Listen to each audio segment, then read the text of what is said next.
ఈ 8,22,000 మెట్రిక్ టన్నులు 1,64,000 మెట్రిక్ టన్నులు తూర్పుగోదావరి జిల్లా నుంచి మేము సేకరించాం. ఏలూరు జిల్లా నుంచి 1,26,000 మెట్రిక్ టన్నుల ధాన్యం సేకరించాం. డాక్టర్ బిఆర్ అంబేద్కర్ కోనసీమ జిల్లా నుంచి 1,20,000 మెట్రిక్ టన్నుల ధాన్యం సేకరించడం జరిగింది. పశ్చిమ గోదావరి జిల్లాలో 1,06,000 మెట్రిక్ టన్నుల ధాన్యం సేకరించాం. కృష్ణా జిల్లాలో ఇదొక రికార్డు, 1,07,000 మెట్రిక్ టన్నుల ధాన్యం నిన్న రాత్రి వరకు మేము సేకరించిన లెక్క ఇది. ఆ విధంగా ఒక మార్పు తీసుకొస్తుంటే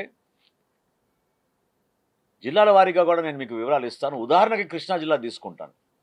అదే వైఎస్ఆర్సీపీ ప్రభుత్వం ఉన్నప్పుడు ధాన్యం కొనుగోలు ప్రక్రియలో ఆ రోజు 2022-23 ఖరీఫ్లో వాళ్ళు కొన్నది ఎంత అండి? కృష్ణా జిల్లాలో 13,560 మెట్రిక్ టన్నులు, కేవలం 13,560 మెట్రిక్ టన్నులు. 2023-24లో 16,978 మెట్రిక్ టన్నులు. అదే మా కూటమి ప్రభుత్వం ఈ రోజున గర్వంగా చెప్తున్నా నేను 1,07,980 మెట్రిక్ టన్నులు కొనుగోలు చేశాం. మీ చిత్తశుద్ధి ఎక్కడ? మా చిత్తశుద్ధి ఎక్కడ? ఏ విధంగా అధికార యంత్రాంగం ఎంత అద్భుతంగా పనిచేస్తుంది, అహర్నిశలు పనిచేస్తున్నారు. రాత్రింపగలనే భావన లేకుండా జిల్లా యంత్రాంగం క్షేత్రస్థాయిలో కలెక్టర్ గారు కానివ్వండి, జాయింట్ కలెక్టర్ గారు కానివ్వండి, మా రైస్ మిల్లర్స్ కానివ్వండి, ట్రాన్స్పోర్ట్ విభాగం కానివ్వండి. ట్రాన్స్పోర్ట్ కూడా చెప్పాలి మీకు. 2022-23 కృష్ణా జిల్లాలో వీళ్ళు ఆ రోజు నమోదు చేసుకుంది 394 లారీలు, కేవలం 394 లారీలు.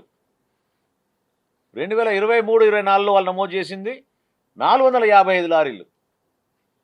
అదే ఈ సంవత్సరం మా కూటమి ప్రభుత్వం 2,715 లారీలు మేము నమోదు చేసాం. రిజిస్టర్డ్ వెహికల్స్ ఇవి.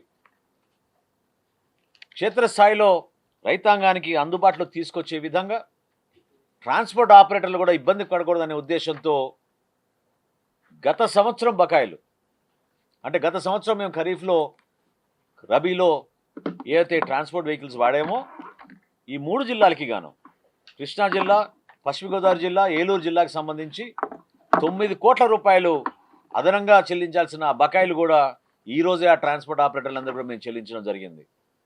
ఇది మా చిత్తశుద్ధి.